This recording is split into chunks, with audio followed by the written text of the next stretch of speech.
Capítulo 16. La crisis en México. La corrupción fue por mucho tiempo el principal problema de México. En la historia se registran infinidad de casos sobre este fenómeno económico y político que de manera absurda e interesada ha sido calificado como social o cultural. Apenas desembarcó en Veracruz, el conquistador Hernán Cortés, sin ningún fundamento legal, se autonombró alcalde y jefe del ejército invasor. Décadas después, uno de sus soldados, el famoso historiador Bernal Díaz del Castillo, denunció que el reparto del tesoro de Moctezuma se realizó de manera irregular, porque antes de la distribución faltaba la tercia parte de ello, que lo tomaban y escondían, así por la parte de Cortés, como de los capitanes y otros que no sabía, y se iba menoscabando. Luego de eso, moches iniciales, cuando llegó la hora de repartir el botín, Cortés separó el quinto real y se dio otro quinto a sí mismo, y los soldados recibieron unas cuentas que no valían más de 100 pesos. Durante la colonia, en un informe de 1628, se afirma que el virrey, Marqués de Galvez, Diego Carrillo de Mendoza, había sido despojado de su cargo, por procurar poner orden y evitar que se evadieran de la mina de Zacatecas 170,000 pesos en perjuicio de la Hacienda Real. Este proceder lo enemistó con el arzobispo Juan Pérez de la Serna y con el presidente del Tribunal de la Audiencia de México, a quienes además se les acusaba de monopolizar la producción de maíz y trigo. El enfrentamiento escaló porque el virrey mandó a aprehender al obispo. Los seguidores del jerarca eclesiástico se sublevaron y el zafarrancho terminó con un saldo de 70 muertos, el incendio de Palacio Nacional y la excomunión y expulsión del virrey. Por su parte, el arzobispo resultó exonerado y triunfante. El gran escritor mexicano Fernando Benítez hace referencia a un fraude cometido por el virrey José de Iturrigaray, quien en la cabecera de su cama guardaba celosamente 7,383 onzas de oro y, en un baúl, otras monedas y joyas, además de 4 escrituras a nombre de sus hijos, por 100,000 pesos cada una, compuestas de capítulos a crédito, encargo al Tribunal de Minería, más otra escritura de 12,000 y talegas de dinero que sumaban 36,110 pesos, producto de cohechos y desfalcos. Este tesoro, que solo incluía lo oculto en sus aposentos, fue descubierto cuando cayó como virrey, casi al iniciar el siglo XIX. Después de la independencia, la honestidad fue escasa en los asuntos públicos del país. Está documentado que esta virtud imperó durante el periodo de la República Restaurada, de 1867 a 1876, en los gobiernos de Benito Juárez y Sebastián Lerdo de Tejada, periodo marcado por la abnegación de los liberales que lucharon en la Guerra de Reforma y durante la Intervención Francesa. Estos personajes surcían sus propios uniformes y eran incapaces de entregar malas cuentas. El héroe de los tabasqueños, Gregorio Méndez Magaña, quien había sido comerciante y encabezó la lucha contra los franceses, fue gobernador del estado, y cuando murió, sus familiares no tenían ni para su entierro. Por su parte, Vicente Riva Palacio abandonó el ejército y se retiró a la vida privada, básicamente a escribir. Poco después se entrevistó con el presidente Benito Juárez, y el benemérito le reconoció que la nación le debía, por no haber cobrado sus haberes de coronel y general, e incluso haber pagado de su bolsillo a la tropa durante los primeros años de la guerra. La respuesta de Riva Palacio fue: señor presidente, a la patria se le sirve, no se le cobra. En el Porfiriato, 1876-1911, la corrupción llegó para quedarse e imperó como práctica regular en el poder público, hasta el triunfo de nuestro movimiento. Desde los inicios de la dictadura de Porfirio Díaz, empezaron a realizarse jugosos negocios privados al amparo del poder público. En aquellos tiempos, en los corrillos de las oficinas públicas, las cámaras legislativas y los salones de fiesta de la aristocracia, las pláticas versaban sobre ferrocarriles, telégrafos aéreos y submarinos, minas y bancos. Las palabras o los términos económicos más escuchados eran subvenciación, bonos, concesiones, intereses, colonización, deuda, compañía, acciones. Se vivía en la época de los grandes negocios. Tan es así que en mayo de 1881 se llevó a cabo uno de esos acuerdos, que podría ser considerado como el precursor de las prácticas del influyentismo y de la corrupción política del reciente periodo neoliberal. El secretario de Hacienda, Francisco de Landeros y Cos, vendió a Ramón Guzmán, a Sebastián Camacho y a Félix Cuevas 36,000 acciones del ferrocarril mexicano, que eran propiedad del gobierno y poseía la línea de México a Veracruz, inaugurada por el presidente Sebastián Lerdo de Tejada. El Congreso aprobó de inmediato la operación, pese a que fue realizada en franca violación a la ley, que ordenaba que las transacciones de esa naturaleza debían someterse a subasta pública. Además, la compraventa fue un fraude en perjuicio del erario, pues el gobierno aceptó que le pagaran por cada una de las acciones de la empresa 12 libras esterlinas, cuando ese mismo día se cotizaban en 16 en la Bolsa de Londres, y la tendencia iba a la alza.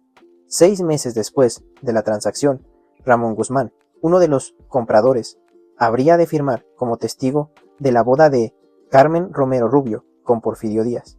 El polémico historiador Francisco Bulnes, siempre colaborador del porfiriato, aseguró que, en 1908, cuando el gobierno compró acciones a empresas extranjeras para crear los ferrocarriles nacionales de México, Julio Limantur, hermano del secretario de Hacienda, contó con una información privilegiada y con un crédito del Banco Nacional. Adquirió anticipadamente en el mercado de Nueva York acciones que circulaban a bajo precio para después venderlas a precio elevado al gobierno mexicano, representado por el hermano del fervoroso especulador. Los negocios de este tipo siguieron realizándose a lo largo de la dictadura de Díaz y no desaparecieron en la época de los gobiernos posrevolucionarios, con excepción del breve mandato de Francisco I. Madero. Fueron el principio definitivo de los procesos de privatización de bancos y empresas públicas durante el periodo neoliberal y neoporfirista, que concluyó recientemente. A pesar de su profundidad, la Revolución Mexicana no pudo arrancar de raíz el mal de la corrupción en México. En 1916, el general Francisco I. Mujica, desde Tabasco, donde gobernaba, le pedía a Salvador Alvarado, gobernador de Yucatán: moralíceme, señor general, y denunciaba a las funestas camarillas, que obtenían contratos cultivando la amistad de los hombres del jefe Carranza. En 1923, en los tiempos de los popularizados como cañonazos obregonistas de 50,000 pesos, un revolucionario dijo que de los 28 gobernadores que tenía México, solo 2 eran honestos, y razonaba de la siguiente manera: lo mejor que puede esperarse, en general, no es un gobernador que no se enriquezca con el puesto, pues casi todos lo hacen. Si uno que mientras roba haga algo por su estado, la mayoría toma todo lo que puede y no deja nada. Según el historiador John J. F. Dulles, quien así comienza su libro Ayer en México, Obregón solía narrar que, cuando perdió un brazo en la batalla de Celaya enfrentando a las tropas de Francisco Villa, sus hombres buscaban y buscaban la extremidad sin encontrarla, hasta que un amigo íntimo, que lo conocía perfectamente, sacó del bolsillo una reluciente pieza de oro, una moneda denominada azteca, y en cuanto la lanzó y la mostró a los demás, todos presenciaron un milagro. El brazo se vino saltando de no sé dónde hasta el lugar en que había levantado el azteca, se extendió y lo cogió cariñosamente entre los dedos. Fue la única manera de hacer que apareciera mi brazo perdido. La corrupción en México durante la época posrevolucionaria pudo resumirse con los testimonios de algunas personalidades de inobjetable integridad. Por ejemplo, en 1943, don Jesús Silva Herzog sostuvo que la política era la profesión más sencilla y más lucrativa de México. La inmoralidad es de lo más alarmante en la administración pública federal, en los estados y en los municipios. La gangrena se ha extendido. No sabemos si de arriba hacia abajo o de abajo hacia arriba. Son muchos los funcionarios gubernamentales que han hecho su fortuna con unos cuantos meses sin perder públicamente su responsabilidad. Y este es el mayor de los males. Sobre el mismo tema, 3 años después, don Daniel Cosio Villegas, en un extraordinario ensayo sobre la crisis de México, afirmó: ha sido la deshonestidad de los gobernantes revolucionarios, más que ninguna otra, la causa que tronchó la vida de la Revolución Mexicana. He hablado muchas veces del ensayo La crisis de México, escrito por don Daniel en 1946, porque desde entonces avisora la decadencia del régimen posrevolucionario. Por cierto, Este criterio no ha sido valorado por los discípulos del autor. Lo han leído, pero no lo han comprendido. En una ocasión, Enrique Krause, dominado más por su 20 de empresario editorial que por la de historiador, afirmó que yo era mesiánico porque hablé de la necesidad de purificar la vida pública. Le tuve que citar el pasaje de don Daniel, su maestro, quien sostenía que ante una general corrupción administrativa, ostentosa y agravante, cobijada siempre bajo un mandato de impunidad, la inspiración única de México es la renovación tajante, la verdadera purificación, que solo quedará satisfecha cuando el fuego que arrase hasta la tierra misma, en que creció tanto mal. Este enfoque, ver la crisis de México como resultado de la corrupción que imperaba, siempre fue desdeñado por la intelectualidad conservadora y por los fifís de nuestro tiempo, quienes nos acusan de simplistas cuando proponemos eliminar la corrupción para lograr el renacimiento de México. Y no es simplismo, ese es en realidad el meollo del asunto. Regresando a don Daniel, agregó la conclusión visionaria y certera a la que llegaba hace 77 años. ¿Qué remedio puede tener, entonces, la crisis de México? Se dijo desde un principio que la crisis era grave. Por una parte, la cauda de la revolución ha dejado ya de inspirar la fe que toda carta de navegación da para mantener en su puesto al piloto. A eso debe añadirse que los hombres de la revolución han agotado su autoridad moral y política. Por otra parte, no es claro el fundamento en que podría fincarse la esperanza de que la redención venga de las derechas, por los intereses que representan, por su espíritu antipopular y su impreparación. El único rayo de esperanza, bien pálido y distante, por cierto, es que de la propia revolución salga una reafirmación de principios y una depuración de hombres. Quizá no valga la pena especular sobre milagros, pero al menos me gustaría ser bien entendido. Reafirmar quiere decir afirmar de nuevo, y depurar querría decir usar solo de los hombres puros o limpios. Si no se reafirman los principios, sino que simplemente se los escamotea, si no se depuran los hombres, sino que simplemente se les adorna con ropitas domingueras o títulos de abogados, entonces no habrá en México autorregeneración, y en consecuencia, la regeneración vendrá de afuera, y el país perderá mucho de su existencia nacional y a un plazo no muy largo. En 1953, el expresidente Emilio Portes Gil admitió públicamente que la corrupción administrativa había producido un clima de virtual asfixia y que la política había degenerado hasta llegar a ser una industria de la más lucrativa. Silva Herzog dibujó con precisión la ruta de la inmoralidad gubernamental partiendo de una línea oscilante que permanece más o menos estacionaria hasta 1940. Se eleva con lentitud de 1941 a 1946. Acelera su ascenso hasta 1952, para iniciar después el descenso a partir de 1953. Otro caso ilustrativo ocurrió en 1947, cuando el gobernador de la República llegó al arreglo para pagar las indemnizaciones a la compañía petrolera inglesa El Águila, subsidiaria de la Royal Dun Cell. En ese entonces se convinió en pagarle a esa empresa extranjera $81.250.000 más intereses por sus bienes incautados. Este acuerdo fue abiertamente criticado por don Jesús Silva Herzog, quien había participado como representante del gobierno del general Cárdenas en las negociaciones de ese tipo con la empresa estadounidense Sinclair. Silva Herzog sostuvo que el arreglo con el Águila era oneroso para el país. Específicamente, decía que aceptar pagar los intereses del 18 de marzo de 1938 al 17 de septiembre de 1948 equivalía a reconocer que la culpa de no haber llegado a un arreglo con anterioridad correspondía al gobierno de México y no a El Águila, como era la verdad. Y de manera contundente agregó: el Águila hizo un gran negocio. Los negociadores mexicanos en esa ocasión fueron demasiado generosos. Creo que la historia será muy severa con ellos. Ella dirá la última palabra. La negociación entre el representante británico Vincent Charles Hill y Antonio J. Bermúdez, director de Pemex, se llevó a cabo durante 10 días en la casa particular de este último. El acuerdo era mantener todo en estricto secreto y los resultados solo serían hechos públicos si eran positivos.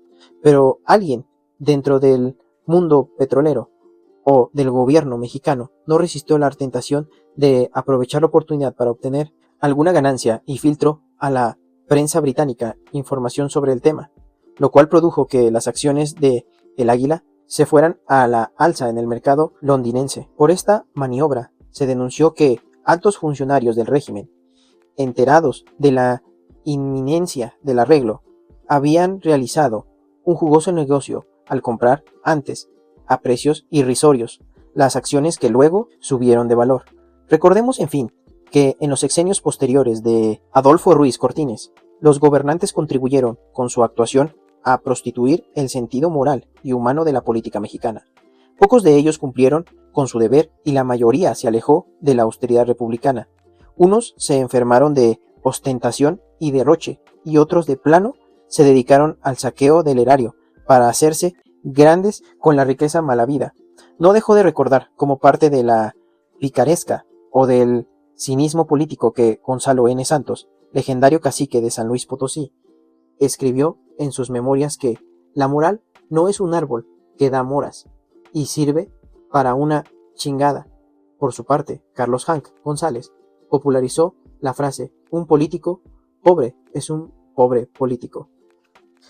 Pero, aunque parezca increíble, lo que sucedió en materia de deshonestidad en el periodo neoliberal, entre 1983 y 2018, superó por mucho la corrupción precedente. En esos 36 años, el sistema en su conjunto operó para la corrupción. El poder político y el poder económico se alimentaban y nutrían mutuamente, y se implantó como modus operandi el robo de los bienes del pueblo y de las riquezas de la nación. La corrupción que padecíamos en décadas recientes fue indudablemente mayor a cualquier otro tiempo. En la época posrevolucionaria, los gobernantes no se atrevían a privatizar las tierras ejidales, los bosques, las playas, los ferrocarriles, las minas o la industria eléctrica, y mucho menos a tocar el petróleo.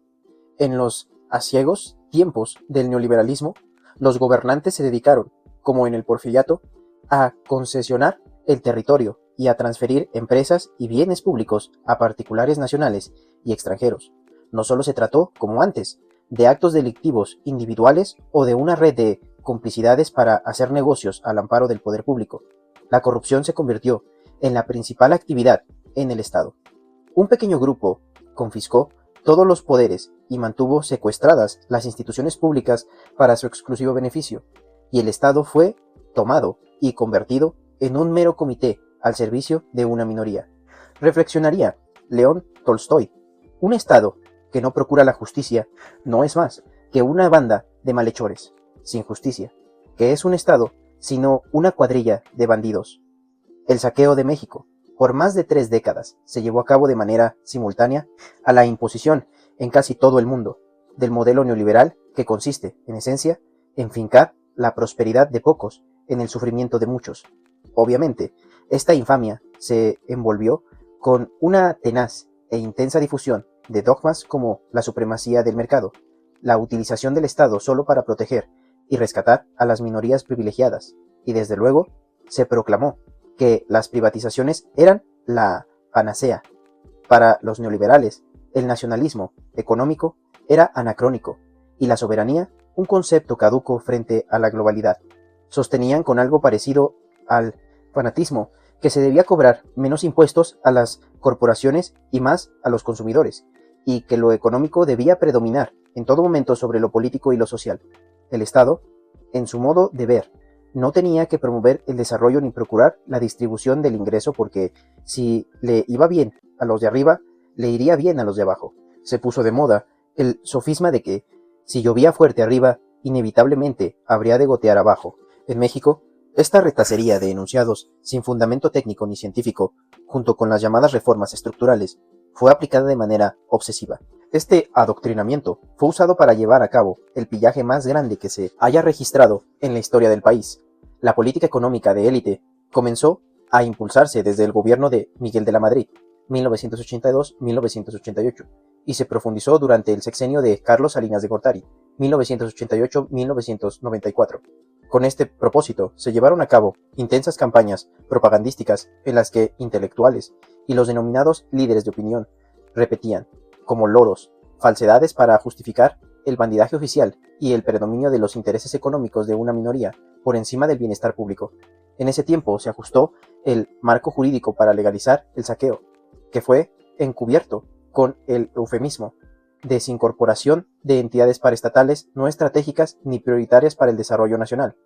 Jacques Rogozhinsky, quien participó en el equipo que condujo el traslado de bienes públicos a manos de particulares, señalaba: actualmente, el avance en materia de desincorporación es notoria. El Estado ha reducido sus dimensiones considerablemente, pues mientras que en diciembre de 1982 estaba compuesto por 1.155 entidades, en el mes de mayo de 1993 contaba únicamente con 213. Esto significa que de 1983 a 1993 se han desincorporado 977 paraestatales y que se encuentran en proceso de liquidación, extinción, fusión, transferencia o venta 51 entidades. Aunque se llevaron a cabo procesos simulados de licitación y supuesta rendición de cuentas, libros blancos, en todos los casos se sabía de antemano quiénes serían los ganadores en las subastas. Es cosa de recordar que Carlos Salinas, su hermano Raúl y el secretario de Hacienda, Pedro Aspe, eran los encargados de aprobar, acomodar y alinear a todos los apuntados que participaron en el reparto de empresas y bancos que hasta entonces pertenecían a la nación. Así, en 13 meses, del 14 de junio de 1991 al 13 de julio de 1992, con un promedio de 20 días hábiles por banco, fueron rematadas 18 instituciones de crédito. En solo 5 años, del 31 de diciembre de 1988 al 31 de diciembre de 1993, se enajenaron 251 empresas del sector público, entre ellas Telmex, Mexicana de Aviación, Televisión Azteca, Siderúrgica Lázaro Cárdenas, Altos Hornos de México, Artilleros Unidos de Veracruz y Fertilizantes Mexicanos, además de aseguradas ingenios azucareros, minas de oro, plata y cobre, fábricas de tractores, de automóviles y motores, de cemento, de tubería y de maquinería, entre otras. Para la entrega de bienes públicos a unos cuantos favoritos no se limitó a bancos y empresas paraestatales. También fueron privatizadas tierras, ejidos, los ferrocarriles nacionales, autopistas, puertos y aeropuertos, y se incrementó la participación de negocios de particulares nacionales y extranjeros en tareas sustantivas y hasta entonces exclusivas de Petróleos Mexicanos, Pemex, y la Comisión Federal de Electricidad, CFE. Aquí es conveniente recordar que en la entrega de algunas de estas empresas hay constancia de que los hermanos Salinas recibieron dinero y se convirtieron en accionistas mediante prestanombres. Hace poco le pregunté a uno de los hombres más acaudalados e informados del mundo sobre quién era, según él, el expresidente vivo más rico de México, y sin pensarlo 2 veces me contestó: Carlos Salinas de Gortari. Entre otras calamidades, este bandidaje oficial fue produciendo una monstruosa desigualdad económica y social. Es cierto que México es una de las naciones con más contrastes del mundo. Se pasa de la opulencia a la pobreza extrema en un abrir y cerrar de ojos. Lo peor es que este mal ha sido endémico. Cuando el barón de Humboldt visitó estas tierras en 1804, sostuvo que era el país de la desigualdad. ¿Acaso en ninguna parte la hay más espantosa en la distribución de fortunas, civilizaciones, cultivos de tierra y población?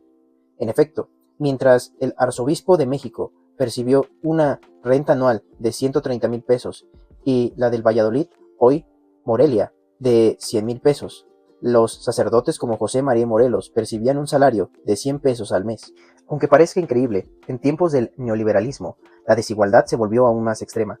Una investigación de Gerardo Esquivel, graduado en Economía en Harvard, confirmó que en 2015, 10% de los mexicanos concentraban 64.4% del ingreso nacional y el 1% acaparaba 21% de la riqueza del país. No obstante, lo más significativo es que la desigualdad en México se profundizó precisamente durante el periodo neoliberal y neoporfirista, es decir, se agravó y se hizo más patente con las privatizaciones.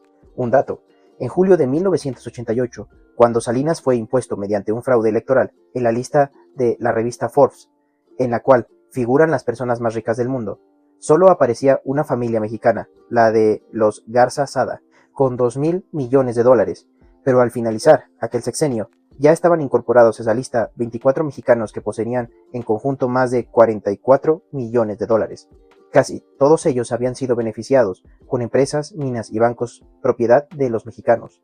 Luego de estar colocado en 1988 en el lugar 26 entre los países del mundo con más multimillonarios, en 1994 México escaló al cuarto sitio, solo por debajo de Estados Unidos, Japón y Alemania. El dato más contundente sobre el crecimiento de la desigualdad en el periodo neoliberal o neoporfirista lo aportan los mismos organismos financieros internacionales que promovieron ese modelo. Es pertinente, por ello, reproducir la gráfica con cifras del Banco Mundial y de la Organización para la Cooperación y el Desarrollo Económico, que Esquivel presentó en su estudio, véase página 330. Como se pudo observar, la desigualdad durante el periodo neoliberal fue mayor a la que existía a principios de 1982 y probablemente superior a la de épocas anteriores, pero no se cuenta con registros precisos. Sin embargo, en la gráfica se aprecia con mucha claridad la forma en que se dispara la desigualdad en el sexenio de Salinas, cuando el traslado de bienes públicos a sus socios del llamado Grupo Compacto fue más intenso y descarado. Durante el salinato, el desequilibrio entre ricos y pobres se hizo más patente que nunca, y por ello lo he bautizado como el padre de la desigualdad moderna. Debe tenerse en cuenta que la política salinista continuó durante los gobiernos de Zedillo, Fox, Calderón y Peña Nieto, y que el Grupo Compacto original creado por Salinas y que se benefició con el remate de los bienes públicos durante su gobierno, no solo continuó acumulando riquezas, sino que también fue concentrando poder político hasta llegar a situarse por encima de las instituciones constitucionales.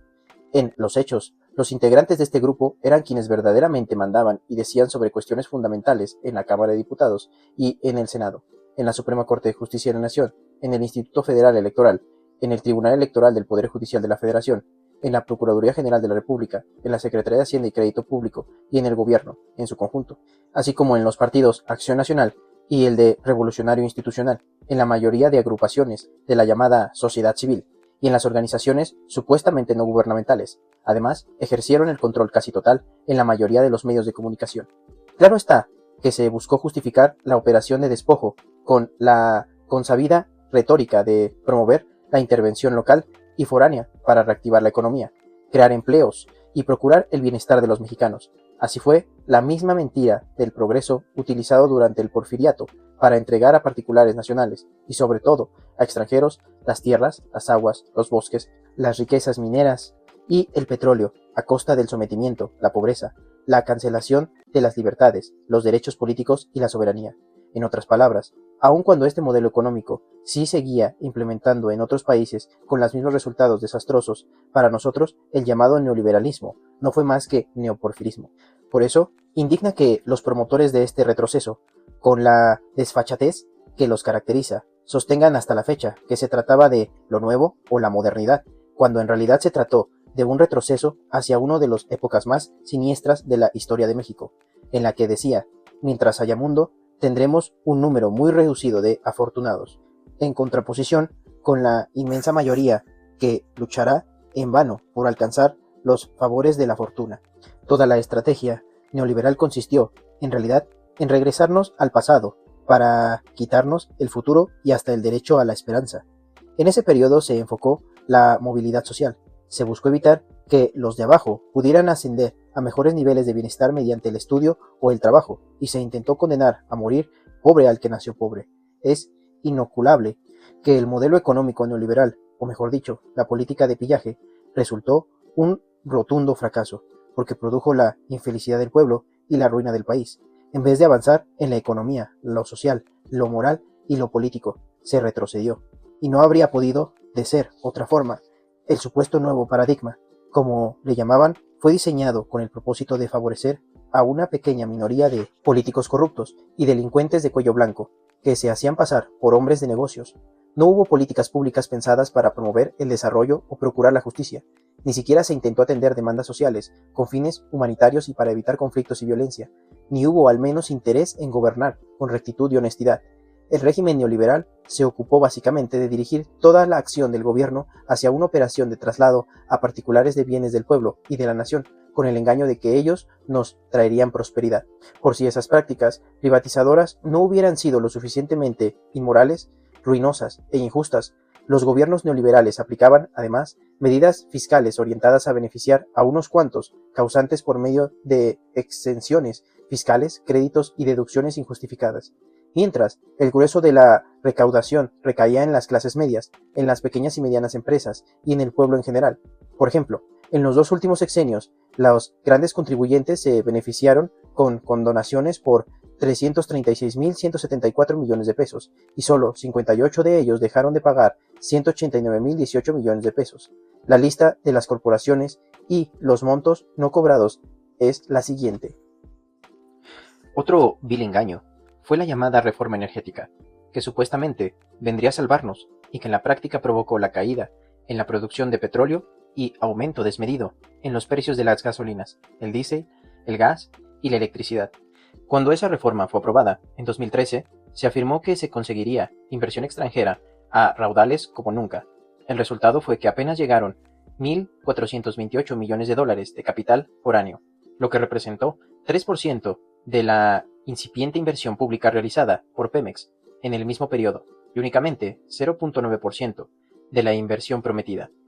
En los considerandos de las leyes aprobadas en ese entonces, se aseguraba que en 2019 se estarían produciendo 3 millones de barriles diarios de petróleo, y la realidad es que, en enero de ese año, la extracción fue de apenas 1.626.000 barriles por día.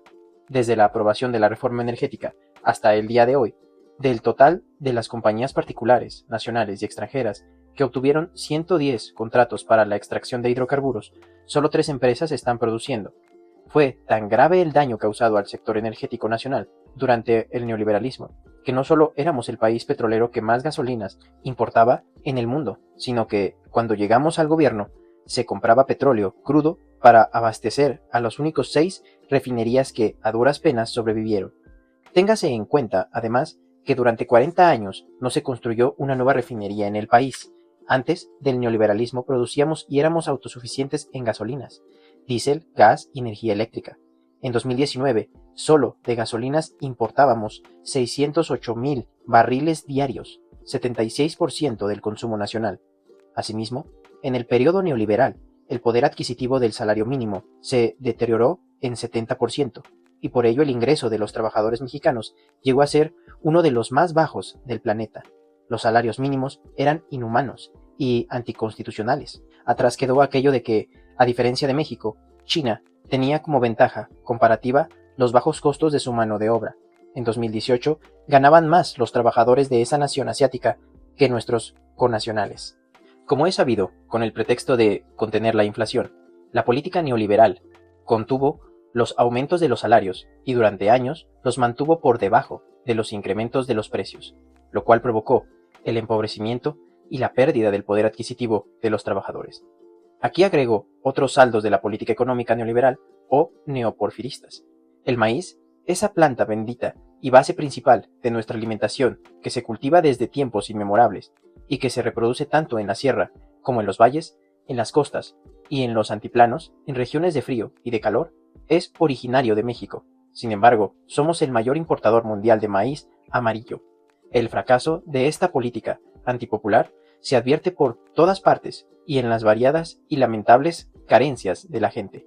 La decisión de poner al Estado solamente a procurar la prosperidad de unos pocos, con el eufemismo de alentar el mercado, empobreciendo como nunca a los mexicanos, profundizó la desigualdad y produjo descomposición social y mucho desintegración familiar. La pobreza en México se encuentra por todos lados.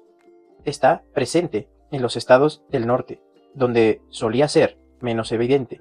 Es notorio y en las colonias populares de grandes concentraciones urbanas y de las ciudades fronterizas, en el campo de Zacatecas, Nayarit y Durango. Predomina en el centro, en el sur y en el sureste, sobre todo en comunidades indígenas. En todas las regiones de México, el neoliberalismo privó a millones de ciudadanos del derecho al trabajo y los obligó a emigrar y a abandonar a sus familias, sus costumbres y sus tradiciones.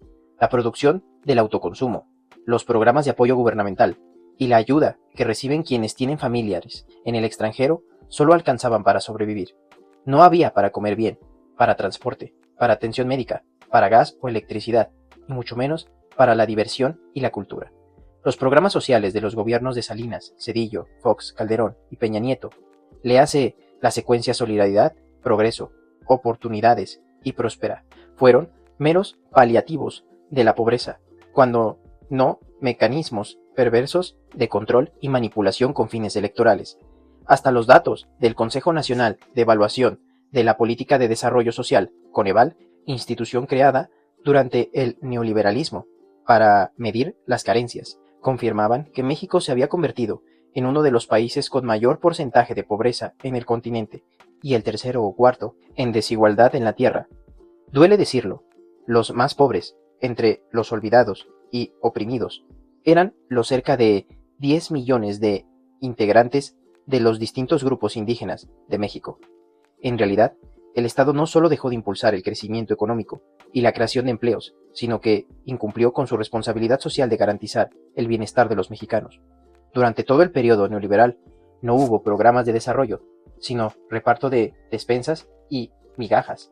También dejaron de construirse obras y servicios públicos, agua potable, introducción de drenaje, caminos rurales, vivienda popular, espacios deportivos, centros de salud, hospitales, escuelas y universidades.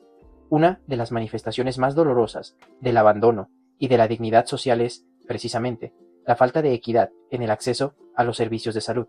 En las zonas rurales de estos, como Chiapas, Guerrero o Oaxaca, la mortalidad entre niños pequeños llegó a ser hasta 4 veces mayor que en Nuevo León o en la Ciudad de México. Lo peor de todo es que había hambre y desnutrición. 25.500.000 mexicanos padecían inseguridad alimentaria de moderada a severa.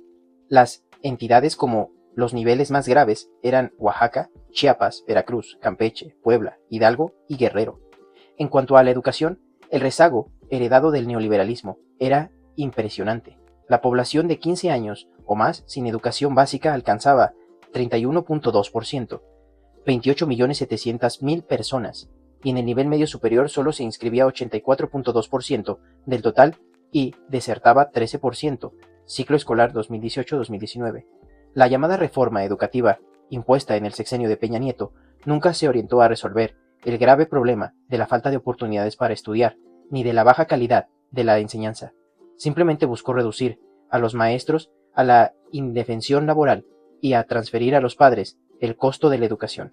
Empezó por el mantenimiento de los planteles escolares, creando así las condiciones para que el gobierno incumpliera y desatendiera su obligación de garantizar educación pública y gratuita para todos, y se ensanchara así el margen de la enseñanza como negocio privado. No es cierto, como lo pregonaron los voceros del régimen anterior, que la educación pública preocupara a los políticos corruptos y a los traficantes de influencias porque, en los hechos, no hicieron nada para enfrentar el fondo del problema, el hambre y la pobreza. Tampoco les importó mejorar la infraestructura educativa. Según datos de 2018, 48% de las escuelas públicas no tenían drenaje, 28.3% no contaban con agua potable, 9.2% no tenían sanitarios y 13.3% carecían de electricidad. En realidad, la reforma educativa trató de someter a los maestros con el pretexto de las evaluaciones a fin de avanzar en la privatización de la educación. Es falso, además, que los maestros se opusieran a ser examinados con fines pedagógicos, como se ha repetido muchas veces de manera tendenciosa. Su rechazo, como lo expresaron en innumerables ocasiones, era a presentar exámenes previa renuncia a la plaza de base y a la antigüedad que habían acumulado para quedarse a expensas de decisiones discrecionales y de la arbitrariedad. Si bien es cierto que el problema fundamental de la educación básica en México no es la cobertura, sino el bajo nivel de aprendizaje y la diserción escolar, fenómenos inducidos por la pobreza y el hambre. En educación media, superior y superior había un enorme déficit de pupitres, aulas, planteles y universidades. Es en esos niveles en donde puede observarse más claramente el carácter excluyente del modelo neoliberal. De 1992 a 2018, la matrícula de estudiantes de un nivel medio superior creció anualmente en promedio 3.7 y 36.4% de la población de 15 a 17 años de edad quedó excluido de la educación. Además, en este nivel de escolaridad existía mayor deserción. De cada 10 alumnos que ingresaban, solo 6 se graduaban, lo que es gravísimo si tomamos en cuenta que se trata de adolescentes con más riesgos de tomar el camino de la delincuencia. Igual de devastador fue lo sucedido en el nivel superior. En 26 años, solo 3 de cada 10 jóvenes entre los 18 a los 23 años tuvieron acceso a ese nivel de enseñanza, lo que equivale a 30.1%. La UNESCO ha establecido como parámetro de referencia para este nivel entre 40 y 50%. Esto significa que estamos obligados a duplicar la oferta educativa en el curso de los próximos años, si no queremos que el país se siga hundiendo en el atraso, la ignorancia, la violencia y la falta de equidad. Era indispensable, pues, cambiar la política en esta materia y hacer efectivo el derecho a la educación, no permitir la exclusión de nadie, garantizar 100% de cobertura y eliminar el pretexto de los exámenes de admisión, a fin de cumplir la obligación del Estado de garantizar el derecho a la educación pública, gratuita y de calidad a todos los niveles. En contraparte, los últimos 26 años, de 1992 a 2018, como consecuencia del abandono de la educación superior por parte del Estado, la matrícula de escuelas privadas pasó de 21.2% a 29.7% del alumnado total. Es preciso dejar claro que no estamos en contra de la educación privada, sino de la descalificación y el abandono de la educación pública por parte del gobierno. El mercado puede atender a quienes tienen dinero para pagar una universidad privada, pero el Estado está obligado a garantizar el derecho de todos a la educación. Si la política educativa hubiese seguido el mismo derrotero de los últimos años, de poner la educación en manos del mercado, habría seguido creciendo el número de rechazos y excluidos por el problema principal no es el contenido ni la calidad de la educación, sino la importancia económica de tener acceso a ella. Consideramos que, en sus niveles más bajos, las colegiaturas oscilan entre 3.000 y 5.000 pesos al mes, y aún con el histórico aumento de salario mínimo, un trabajador con este ingreso apenas recibe 7.468 pesos mensuales, considerando un salario mínimo de 248.93 pesos diarios. Uno de los saldos más nefastos de la política educativa privatizadora y del rechazo a los jóvenes lo constituye el hecho irrefutable de que, en nuestro país, tenemos menos médicos generales y especialistas que los requeridos. En 2019 existía un déficit de 123.000 médicos generales, de 72.000 médicos especialistas y de más de 250.000 enfermeras y enfermeros. En este año, solo en los 80 hospitales rurales del IMSS Bienestar que visité y que cubren una política de 12 millones de mexicanos sin seguridad social, faltaban 262 pediatras, 160 cirujanos, 139 anestesiólogos y 394 médicos internistas. Otro hecho relevante es que desde el gobierno de Salinas se llevó a cabo, en la práctica, la fusión del PRI y del PAN, que en esencia representan los mismos intereses. Para demostrar esto último, porque todavía había escépticos que se hacían o estaban dormidos, conviene subrayar que durante el periodo neoliberal, los legisladores del PRI y del PAN, que se autodenominaban representantes populares, aprobaron reformas a la Constitución y a las leyes solo en beneficio de una minoría y en detrimento de la mayoría del pueblo y de la nación. Veamos la complicidad del PRI y del PAN reflejada en estas modificaciones a la Constitución y al marco jurídico para legalizar el influyentismo, las injusticias y la corrupción. En mayo de 1989, el inicio del gobierno de Carlos Salinas, el PRI y el PAN avalaron el Plan Nacional de Desarrollo 1989-1994, que permitió la venta de importantes empresas públicas al sector privado. El 27 de junio de 1990, ambos partidos reformaron el artículo 28 constitucional para entregar bancos que eran prioridad de la nación, eliminando el párrafo que reservaba al Estado la prestación del servicio público de banca y crédito. El 6 de enero de 1992, modificaron el artículo 27 constitucional para poner a la venta las tierras ejidales. El 6 de mayo de ese mismo año, los legisladores del PRI y del PAN cambiaron la ley minera para entregar concesiones a particulares, hasta por 50 años, para la explotación de oro, plata y cobre. Eliminaron los límites de la superficie que podría ser concesionada, derogaron el impuesto a la extracción de minerales y dieron lugar a la privatización de unidades y plantas mineras del sector paraestatal, como fue el caso de la histórica mina de Cananea. Además, en ese sexenio entregaron 600.600.000 hectáreas de reservas mineras nacionales, la mayor parte de ellas a 3 consorcios del país, Peñoles, Grupo México y Carso. Esa misma política continuó hasta el 30 de noviembre de 2018. En 36 años se concesionaron 90 millones de hectáreas, es decir, 45% del territorio nacional. Ni siquiera en el Porfiriato se llevó a cabo una enajenación tan descarada de suelo patrio. El 22 de diciembre de 1992, los legisladores del PRIAN aprobaron la reforma a una ley secundaria que, a contrapelo de la Constitución, permitió a empresas privadas, principalmente extranjeras, generar energía eléctrica. Hoy, tales empresas venden a precios elevadísimos a la Comisión Federal de Electricidad o a particulares 46% de la energía eléctrica que se consume en el país. Con la nueva política energética, puesta en marcha por la Cuarta Transformación, se está incrementando la capacidad de generación de las plantas del sector público y se detuvo el aumento de las tarifas. El 5 de marzo de 1993, el PRI y el PAN aprobaron la reforma al artículo 3 constitucional para limitar la gratuidad de la educación pública solo a nivel de primaria y secundaria, y se dejó al mercado, como si fuera una mercancía, la educación media superior y universitaria. Desde entonces, alrededor de 300.000 jóvenes eran rechazados año con año en su intento por ingresar a la educación superior. El 18 de marzo de 1995, la mayoría del PRI en la Cámara de Diputados aprobó el aumento del IVA de 10 a 15%. El 12 de mayo de 1995, el PRI y el PAN reformaron la ley reglamentaria del servicio ferroviario para privatizar Ferrocarriles Nacionales de México y venderlo a empresas nacionales y extranjeras. Tan descarado fue este atraco que, al terminar su sexenio, el expresidente Ernesto Zedillo se fue a trabajar como asesor del Consejo de Administración de una de las empresas que se quedó con la mayor parte de la infraestructura ferroviaria del país. El 23 de mayo de 1996, legisladores de ambos partidos aprobaron la Ley de los Sistemas de Ahorro para el Retiro, la cual permitió entregar el manejo de las pensiones a operadoras financieras privadas, nacionales y extranjeras, las administradoras de fondos para el retiro, AFORES, y con ello, la administración sin transparencia, con altos costos por la operación y baja responsabilidad para los derechohabientes de las pensiones de millones de trabajadores.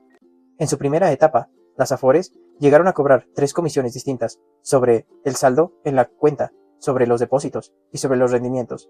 Ahora, al menos hemos garantizado a los asalariados el manejo seguro de sus fondos conformados con sus ahorros y se ha reducido el costo de intermediación.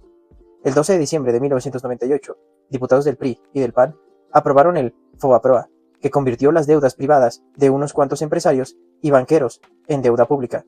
En la actualidad, el 31 de diciembre del 2018, esta deuda rebasó el 1.200.000 millones de pesos y de 1995 a la fecha se han destinado, solo para pagar intereses, más de 800 millones de pesos del presupuesto nacional, cuando esos recursos públicos debieron utilizarse para impulsar actividades productivas, crear empleos y promover el bienestar del pueblo.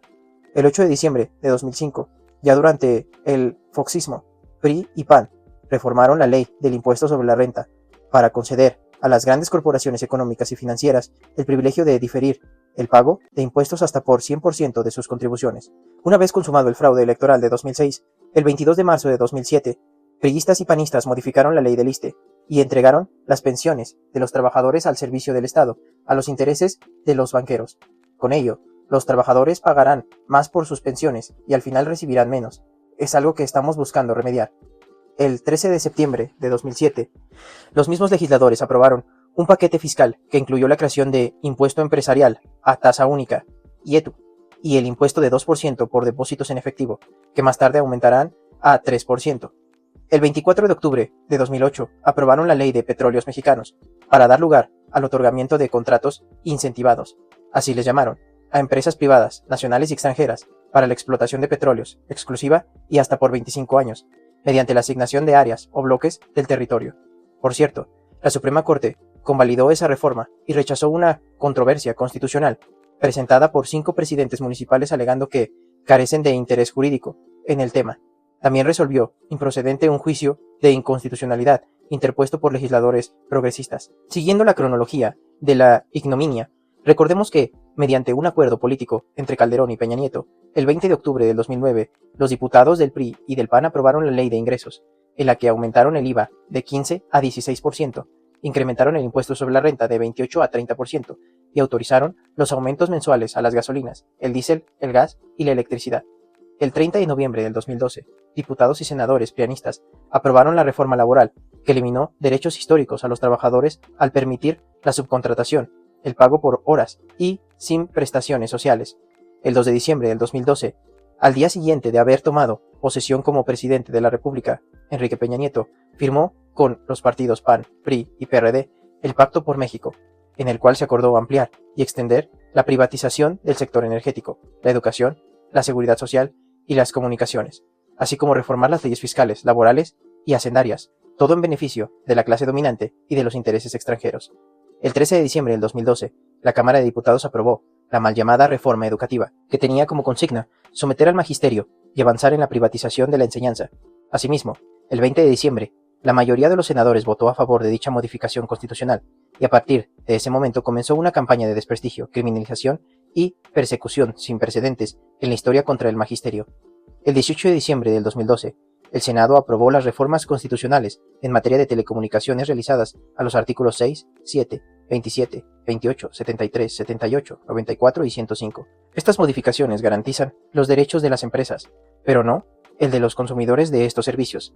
La Ley Federal de Telecomunicaciones creó el Instituto Federal de Telecomunicaciones, IFT, para regular el sector. Sin embargo, este acabó favoreciendo a los agentes económicos preponderantes que han fortalecido su presencia en el mercado.